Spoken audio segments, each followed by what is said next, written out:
Hello, Dark Zoners. I'm Jay Blumke with the Dark Zone. We want to bring you into the Los Angeles Police Museum, the very haunted Los Angeles Police Museum.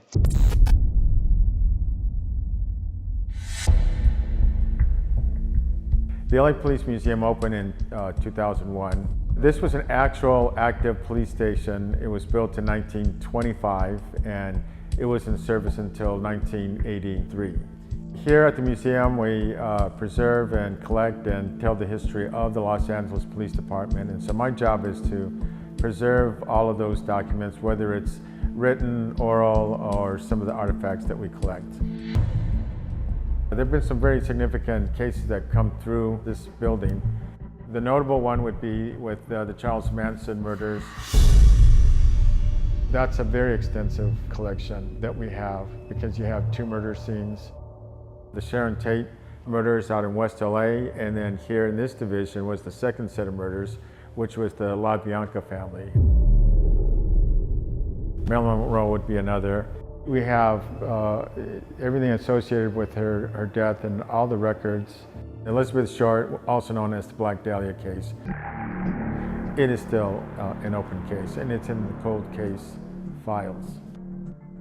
Another notorious case that came through LAPD and in the area because he was active around here and he lived in East LA was the Night Stalker, Richard Ramirez. You have some actual attachment to that case. Yeah, so he was very active in 1984, 85. And if anyone lived in Los Angeles will remember how everybody was afraid because he came in at nighttime and he did a lot of satanic rituals after he tied people up, including entire families, and then he would sadistically kill them one by one. So what he would do is he would steal a car and he would drive to a location where he could try to find his victims, and once he found a residence, and he would go in, he would tie people up and victimize them. Then he would take the vehicle someplace and he would torch the vehicle, so he would destroy any evidence of him being inside.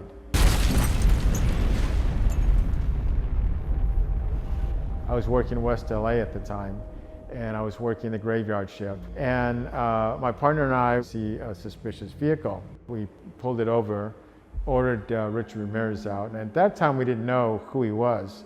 But my partner handcuffed him. I checked the ignition. He had used a screwdriver. He punched it so he can start the vehicle. So that told us that this is an unreported stolen. And we arrested him for stolen vehicle, and then he was charged.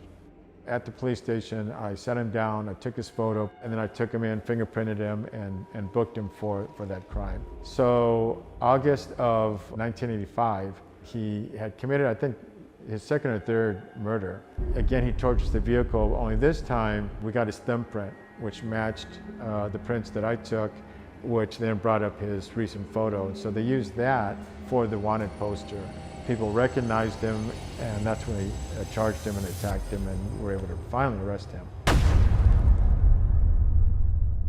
We have the North Hollywood Shootout. That was a large shootout where the bad guys are shooting at the police with heavy weapons. We went against fully auto rifles, which led to their demise at the scene. Everything that they had at the time of death are here in the museum. Everything from what they wore, their equipment, their body armor is here. All of the things that we house and hold, you know, we put on display for others to observe, but there are pieces that are just so heavily tied in with somebody's emotions or, you know, or the event that happened attached to that piece or that item could certainly still bear that energy. There's something going on here at the museum that's unusual. There's paranormal activity here. Our employees who are here on a regular basis and sometimes at odd hours and nights, they're the ones who experience more issues than any of us. I've been working here 6 years in July. The first time I had to lock up here by myself, I heard footsteps coming up from the basement. The The basement used to be our roll call room. At the beginning of the shift, the officers will assemble, and the watch commander is at the far end, and he assigns the officers to what they're going to work that day and whom they're going to work with. I had an experience back in 1978. For some reason, I had to go down to my locker to pick up whatever equipment or whatever it was I was going to get. I went down, and I started feeling a little creepy. I felt as if I was being watched. I turned my back on the main locker room, and I had my hands up in my locker, and I felt as if something was going down my spine, as if a finger or an elbow, and it started at the base of my neck. And when I turned, because it scared the hell out of me, I saw a Caucasian with a big mustache, a Bobby-type hat, which we used to wear on the LAPD years ago. And he said, "Get out." It was creepy down there to me. One particular picture kept popping out at me, and I was told he was the first motor cop killed in the line of duty, Walter Krebs. The anniversary of his death is on March 28th of this year. We get activity in the museum, not only just the artifacts itself, but anniversary dates. So we're down in the basement, and all of a sudden the temperature starts dropping. And it went down to 68, 65 degrees, and we all could clearly hear the word Walter. Also down in our basement in the old firing range, there's certainly an energy there that it's really palpable, I think. It scares me. I get really cold. I can't walk past a certain area. So you don't like it in here? No, I get real lightheaded. You can leave? Yes. Okay, I'll leave. In those boxes are things that came from the DA's office that still have evidence in them from crime scenes. I was downstairs and I was going through some old uniforms, and behind my ear I heard a sort of a whispering sound. I heard a, you know, that kind of thing. And I turned around and there was nothing there.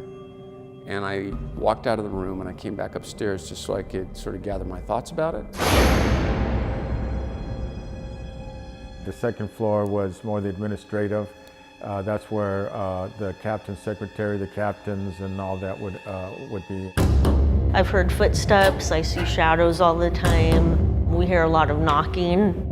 When I'm sitting at my desk, I feel something petting my leg, petting my hair. Like I always think, what is that? Like, and I brush it. You know, there's nothing there, of course. It's a different vibe. As soon as you walk in through the hallways, I feel that someone's watching me.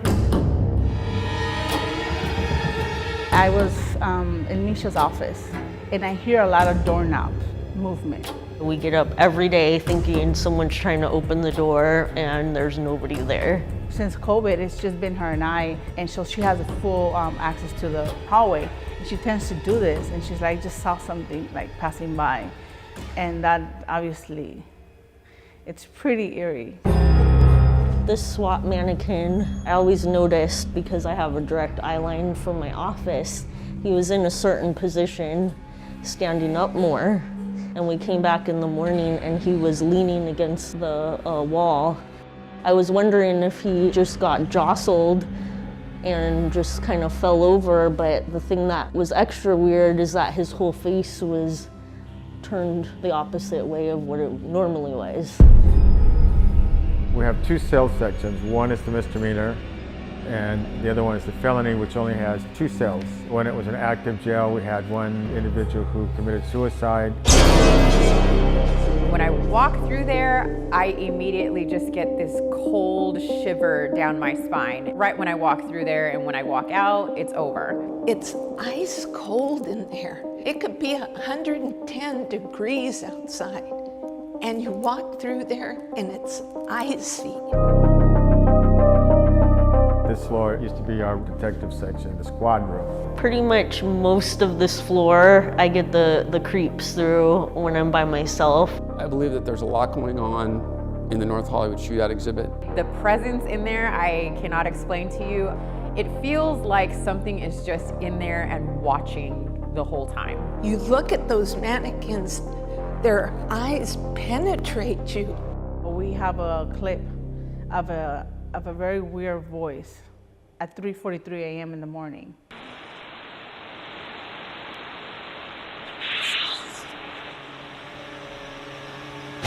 I have a Ring camera at home and I don't hear those noises. I believe that there's a lot going on in the Commissioner's Gallery. There's a room up there that basically has all the DA's files. Some restricted files that are not seen by the public, and there's a lot of evidence that we have and various things that we have in there. So the energy there is just, it's so heavy. I don't think anything is going to actually harm you. It's just, they definitely tell you they're here. I don't look at paranormal activity as being bad or good. It's just what it is. And I believe that this is a haunted building.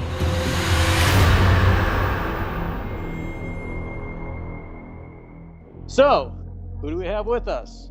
Tonight we'll be working with Susan Slaughter, Kristen Luman, Brandon Alvis, and Melissa St. Hilaire.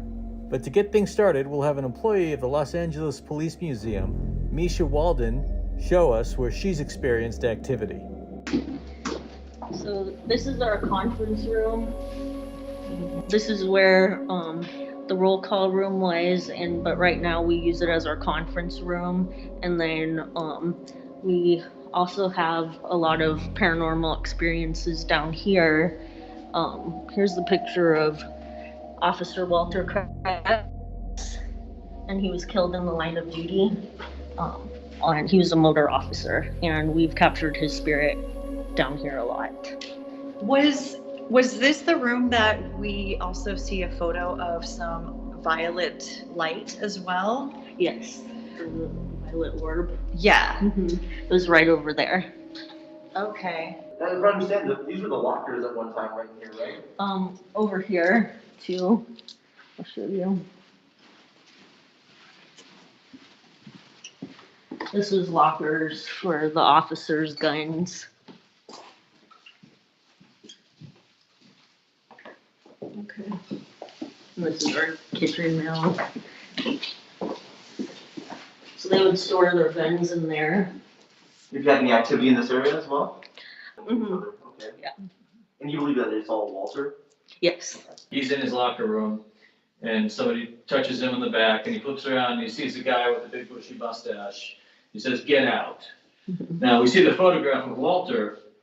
That photograph is no mustache. So are we thinking it's a different spirit? Yes. And that his story would have taken place in this room? Yes. Okay.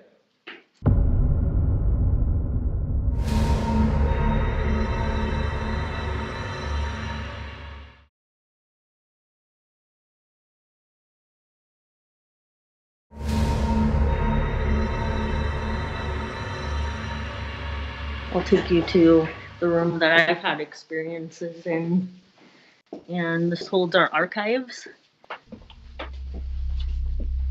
And I've had experiences where I can't walk past a certain point. You feel like something's put a cold blanket over you, and it kind of stops you from moving past. What is that point? It's right here. Like around this area, it starts. It gets really cold, and you get a heavy feeling. You get kind of lightheaded. You said it felt like almost like a heavy blanket over you? Yes. Okay. It's like that almost every time, or is it just a few times you found that?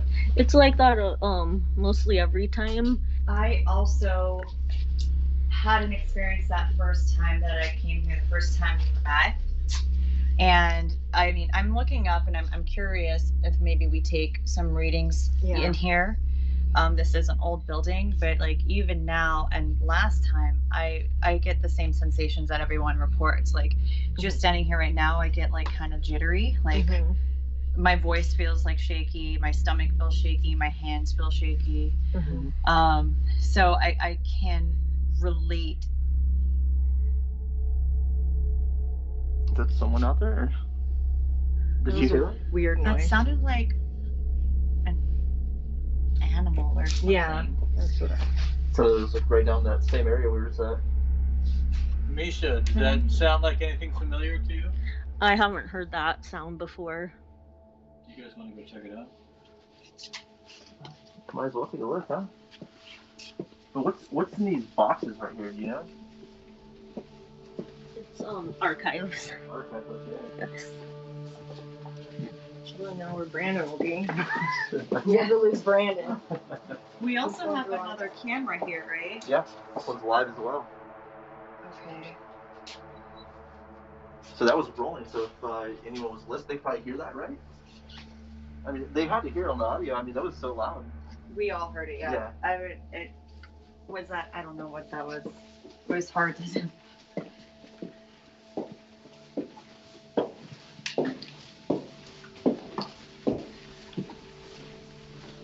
So, in that room, the long hall, Misha gets a feeling, Susan gets a feeling. Anybody else? Well, I noticed right when the ceiling changed, I felt a little bit different. But I'm wondering if that has to do with the structure. Because the ceiling goes out, which are normally, you look up at the lights, and then it goes to pipes and all of this kind of electrical looking kind of stuff. And it just made me feel a bit more uncomfortable. There's definitely, it's colder, but I mean, it's concrete. It is darker in that area, but definitely you do feel a change in the environment for sure. All right, Misha, you want to take us to the next spot?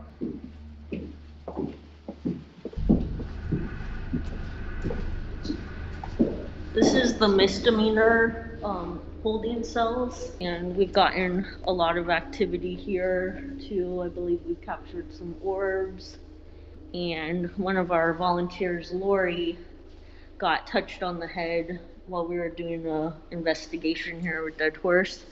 When we were standing over here, she just felt someone touch her head. So just to clarify, we're on the first level that you would walk into from the street, right? Yes. And then the level we were just at is actually the basement. The basement. Below us. Okay. Yes. And so back in the day, this is where all the captains and so forth would have their offices and around these jail cell blocks, right? Yes. These are the felony jail cells, and this was where a prisoner hung himself. His name was Manny. They called him Manny the Molester. And what year did he take his life? 1953. And he was brought here under suspicion of what? Of child molestation. So he probably hung himself from one of these bars up here. Huh. So, Nisha, correct me if I'm wrong, but you guys have investigated these cells several times. I don't think you've gotten any sounds, any EVPs, but you get a lot of like anomalous K2 readings and temperature readings and things like that, right? Yes. And that's from the investigations, but the activity that's reported is aside from the investigations, where people feel like they're, hearing whispering, like somebody's following them down this hallway, and also that they get like whistles and cat calls. Is there anything else? One person who was visiting was starting to take pictures, and her whole camera just went dead, and it drained it. And she asked, "Is this place haunted?" And so Cynthia was telling her about it, things like that. And then the little kid that wouldn't go past the jail cell, he just started crying.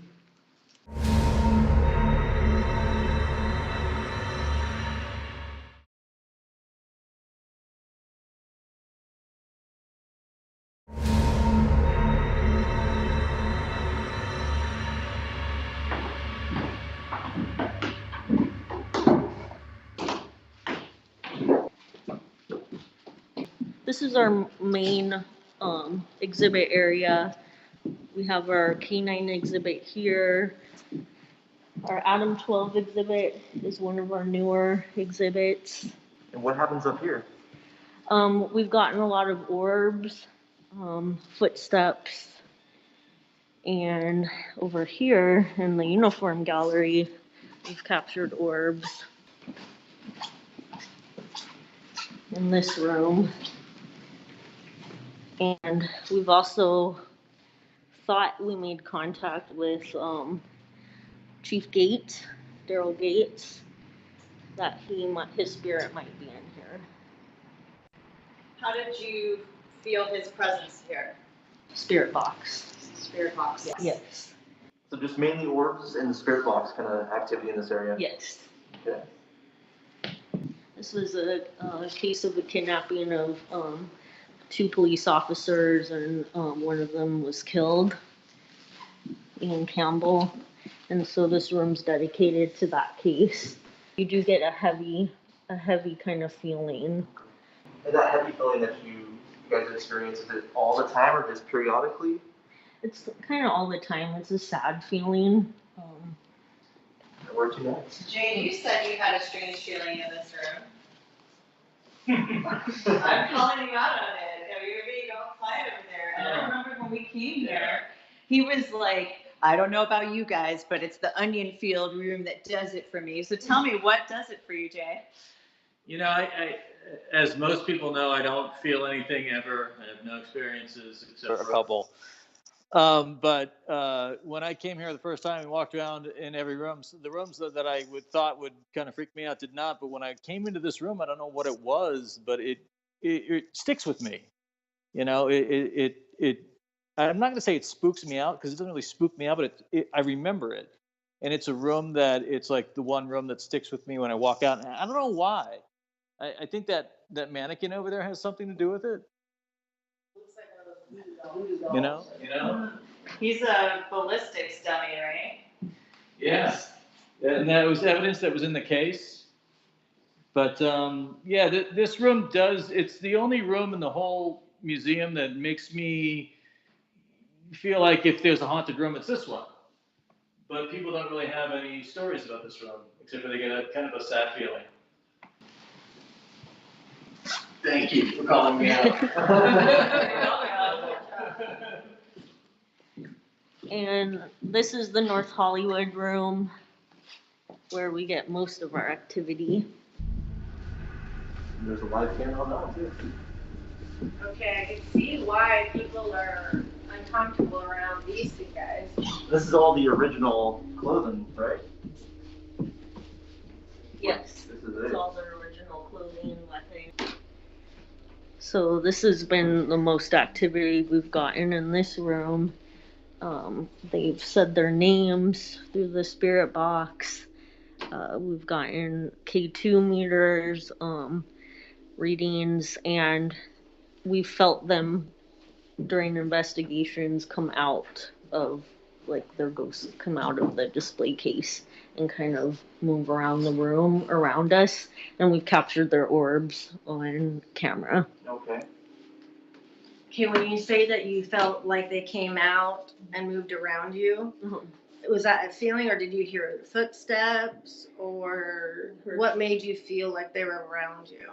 We heard footsteps during one investigation, and we were communicating with the spirits, and all of a sudden I thought they got out, because if you see there's a security light on inside of the case. Mm-hmm. And if it goes off, that means something's moving around in the case.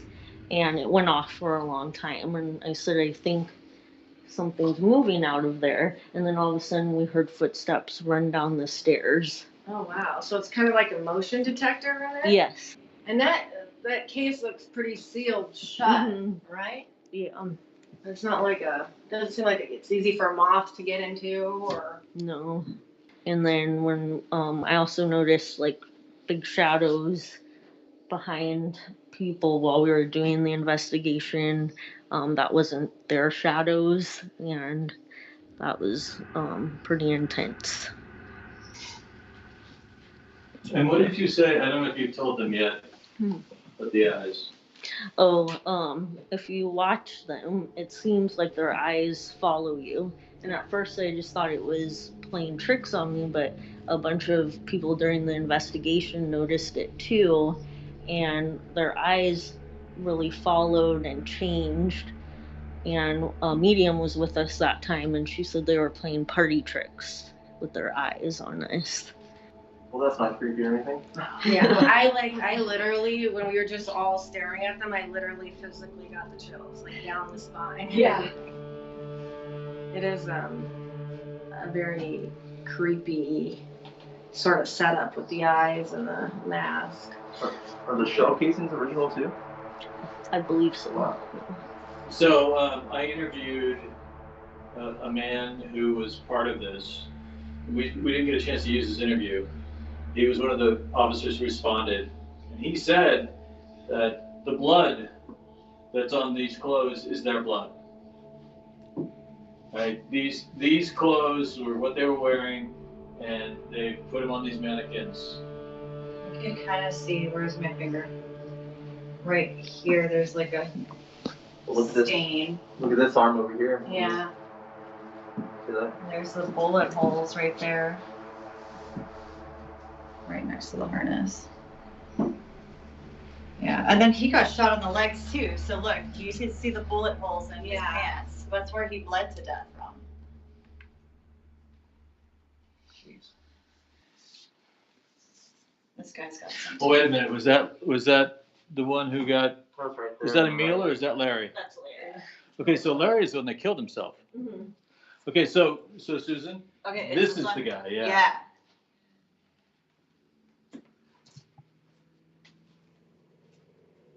So the guy on the left is Larry Phillips, and the guy on the right is Emil. And his last name is not easy to pronounce for me. But Emil was the second guy to die. You have another interesting story about these guys. Uh-huh. And it's not related to this room, it's related to that staircase that we used to walk up here. Mm-hmm. Okay. So Cynthia and I, we didn't talk about this at all. But the psychic came in and said, when she told us about Emil standing behind me, she said, be careful because he doesn't like women, and be careful on the stairs, particularly the stairs on the up to the second floor. He can't push you, but he can put into your head and make you nervous, and you might trip down the stairs. And I always had visions of accidentally tripping whenever I walked down those stairs or up. It just always popped into my head. And Cynthia, my coworker, had the same exact visions, and we both never discussed it with each other. And one of our Patty, who's our cleaner, always, like, she said she would trip on those stairs, and I think Bob did too. And Lori had the same thought process. And yes, and Lori too. And all, like, we had never discussed it with each other at all. These are all people you work with. Yes. And then you found out you all had the same story or the same thought process when going down the stairs, that you might trip and fall. Yes. And the psychic said that Emil might put these thoughts in your head, so just be careful around the stairs. Be careful, yeah.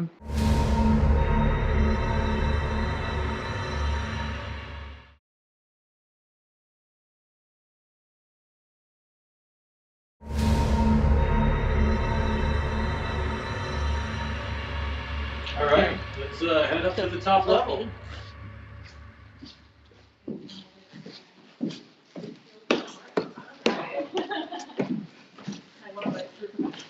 This is the third floor, which is the commissioner's gallery.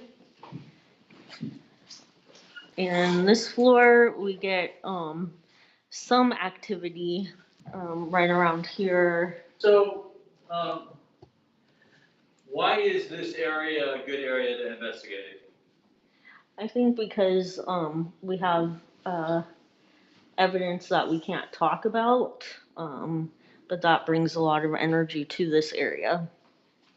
So you have archives and evidence stored in a place nearby to this central spot that is potentially haunted. It's evidence that is associated with some very famous, notorious cases, murders, other things. Yes. And it's not available to the public, and it's not something we can see. Yeah. But this is a very active spot because of that stuff. Yes. Yeah. Okay. Okay, so, audience, there's things that we can't see. There's things that we're not allowed to talk about because it's associated with active cases and so forth. But there is stuff here that is associated and has attachments that makes this area very interesting. All right. So, you, Susan, I believe have a special guest that you need to go get set up for. Yes. Okay. I'll see you guys. And I'm going to ask you guys, how do you think you're going to kind of attack this place? What are the thoughts immediately that you have in terms of how you want to do this? Well, you know, one thing that stuck out to me right away is that each level has its different type of activity. Each floor is going to be a different story, really. A different attack, maybe, how we're going to handle it, based on the history that's also in that room.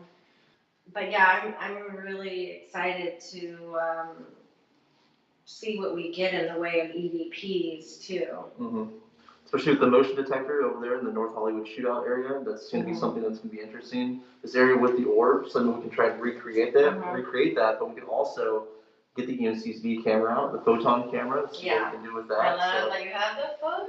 So there's a lot we can do. We can brought some new gadgets we can try out, especially with EMF. So we can, there's a lot we can try and build off of. Okay, so we've done the tour. These guys have gotten a good sense of, what the building has to offer and what the lay of the land is. Thank you, Misha, so much. And we are going to now kick it off to Susan Slaughter, who is interviewing our very first guest. Hey guys, so welcome back. We are obviously here at the Los Angeles Police Museum, but I wanted to introduce you to a secret and special treat that we didn't really allude to on all of our banners as we were, promoting the event.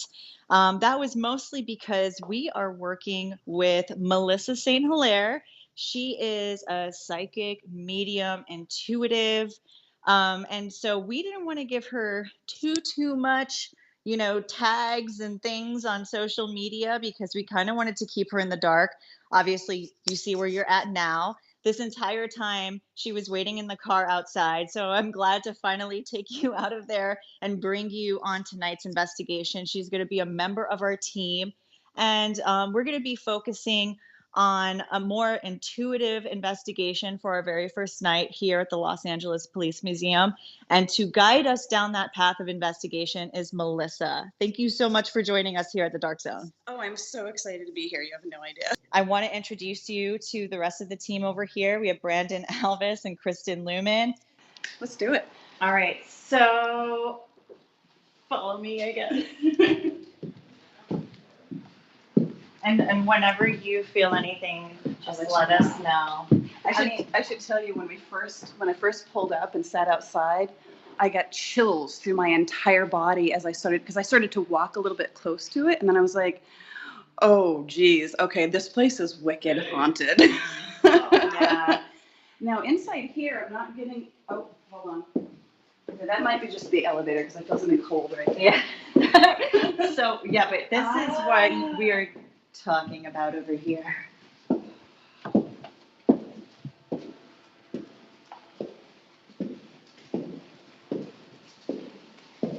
The lighting in here right now is beautiful because of where the sun is. So how I work, just to explain, is I also psychometry. Do you know what psychometry is? Like when you touch things and you get a sense of something.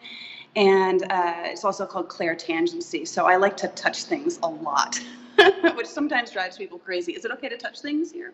Go for it. Great.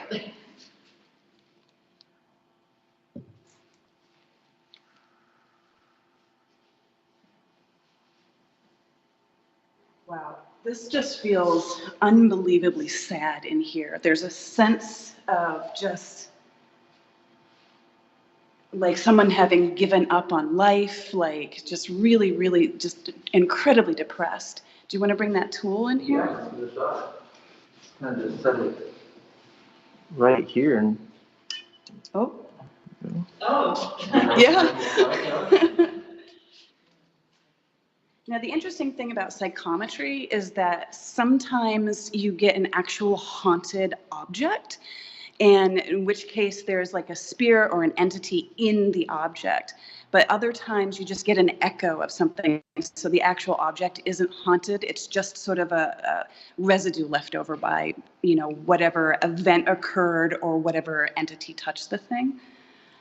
This might just be an echo, because I'm not getting a lot of, I'm not getting like an entity feeling here, but there's just this lingering emotion. So I'm not getting much more here. Let's move on.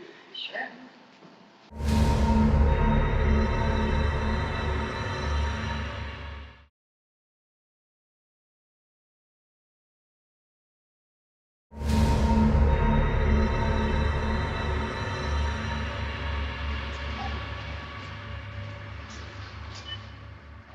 I feel something here, but it almost just feels like a human being sat here not too long ago.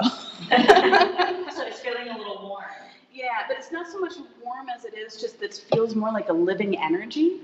But that could also be an entity as well. But I'm getting more like a living vibe for some reason. Okay, let's move on here. Let's see.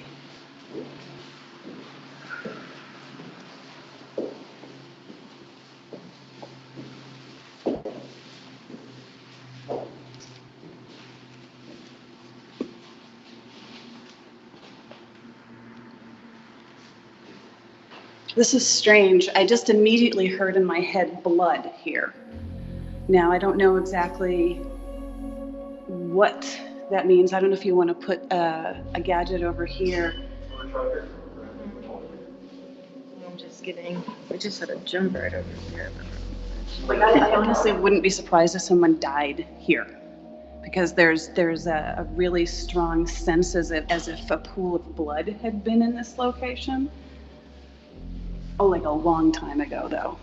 There was a strange jump when I was walking through sort of the doorway. Went from 0, 0 to 2.9, which is a pretty big jump of 0, 0. Let's just check this out again. There's also something strange over here. I don't know if you want to... It feels like I keep getting this sense of someone saying, please put me at peace, or make me go to peace, or something like that. Really strange.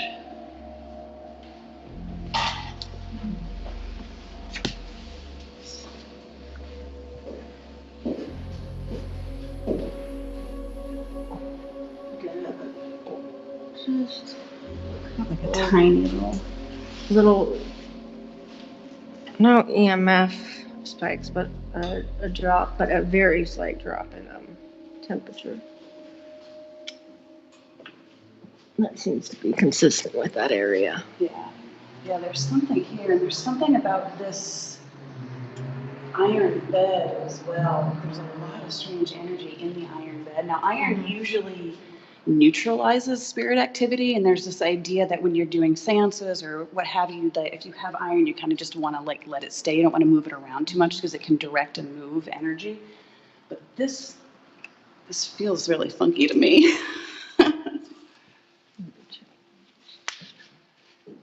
Like, I don't know if someone had at one time been handcuffed to this, or gosh, if even someone tried to hurt themselves on this somehow, you know? But let's move on to another spot. I'm just looking at these. These are really, these are really intense. To keep the arms or the hands wrapped around, thinking. Yeah, these have a lot of negative energy, and I actually didn't want to touch these at first because I was sort of repelled by them, to be honest. But there's a lot of negative energy in these. You know, they're filled with sadness, they're filled with fear, they're filled with anger, a lot of anger as well. I feel like that would make sense. Yeah. Considering they were used to. And the longer I hold it, the more I get it's like a creepy crawly feeling at my arm, as if something was trying to get out of it. So I'm just gonna stop touching that now.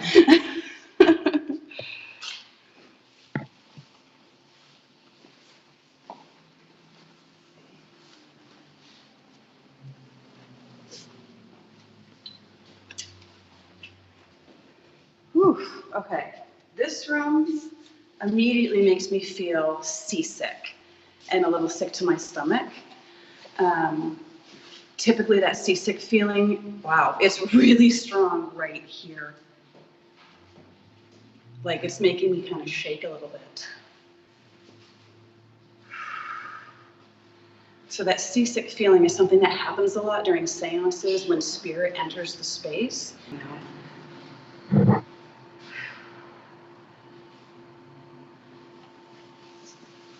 I'm getting a male energy on this.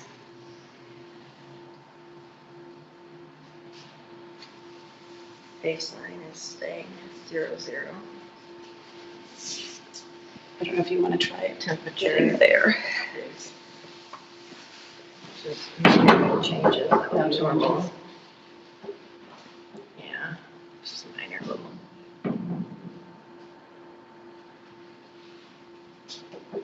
But it's interesting, when I step back over here, I don't get it as strongly. I still get kind of a slight woozy feeling, but when I'm standing where you are, I just get overwhelmed with this sickness. It could also be that somebody here was violently ill. That's another possibility. Because it has that, you know, I'm also medical intuitive, so I also get things in my body, like if someone was sick or had an accident or something, and I'm getting a lot of weird stomach stuff right here. Okay. So it could be either. All right. That makes sense.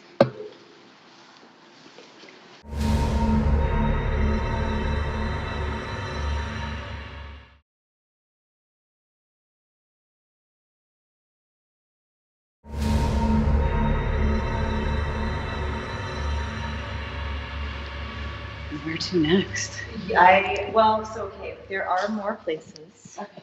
This place is actually 3 levels, so Let's see if we get anything. Oh, this is a funky vibe right here. So right here, right now, I'm getting static, like as if like a faraway radio, you know, like a radio that's tuned to in between stations, and you get that kind of like shh sound. the white noise. Yeah. What does white noise usually mean to you? Usually to me, that means that someone's trying to talk to us. Okay. And So it's very symbolic. If you're getting static, they're trying, we're not hearing. exactly, they want to talk to us. And that would be, you know, when I would want to, you know, pull out a spirit box or something like that to see if we could get the voices coming through. I do know that they were using a lot of spirit box for their last investigation here. So maybe that could be related somehow to that. Oh, interesting, yeah. Yes, 3.3. There's a warmth right here. It's really strange because Check out the it's, temperature. Oh, we're at 65 over here, 65.1, 65.2.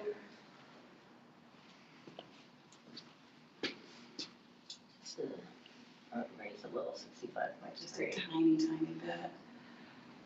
Keeps going from 2 to 3, 65.2,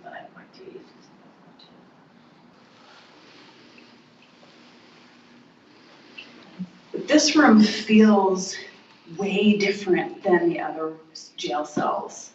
This one has more like, if I close my eyes, I feel like I'm doing this.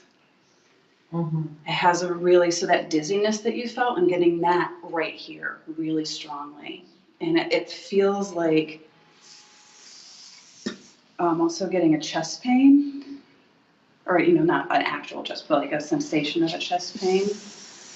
I don't know if anybody in here had a heart attack. That's what it feels like. That would be my first guess. Did you hear that? Yeah. It was.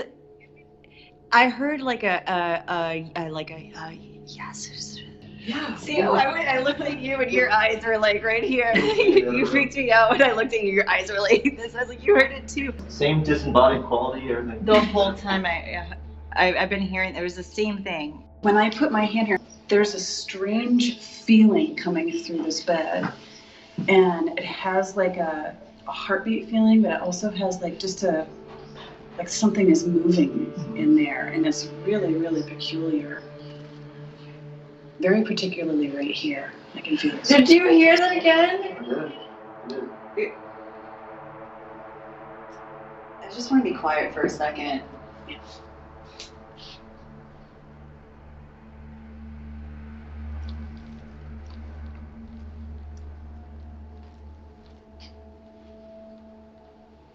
Is there someone in this cell with us?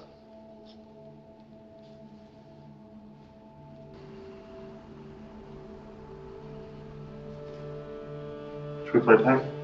Did anybody get a ringing in their ear just now? I just got a ringing in my right ear. Only my right ear. No. Strange. Ear pressure change. We'll take out this earbud to listen to it.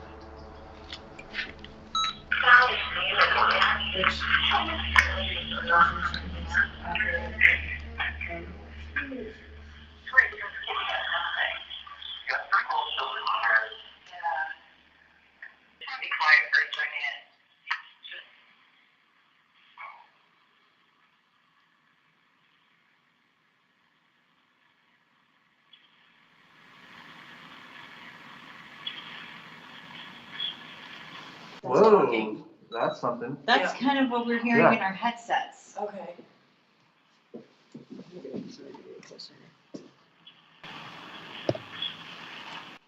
It's just something people. Something people. It's like 4 words. You wanna, oh damn it, this isn't. We are, something like we are the people? Yeah.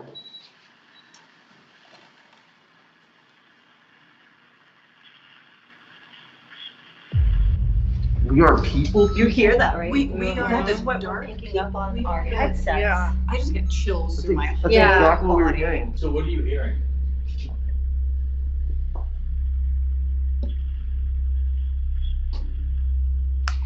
I definitely hear people in there for sure. Something like that. Yeah, it's really interesting. I'm so glad that we brought that recorder out because that's exactly what we've been hearing in the headphones. Yes. It was that like you would say something and then would kind of have a reaction to what you're saying. Wow.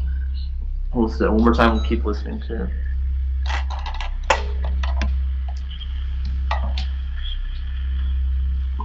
I mean, people's really pronounced. You can Yeah. It is, yeah, it's really pronounced. I hear a lot of rustling. But see, I'm like in my headset, hearing that, and I'm like, what am I hearing? But it's more pronounced. Like I couldn't make out words in my headset, but I could hear the phonetics in that. Oh yeah, for sure.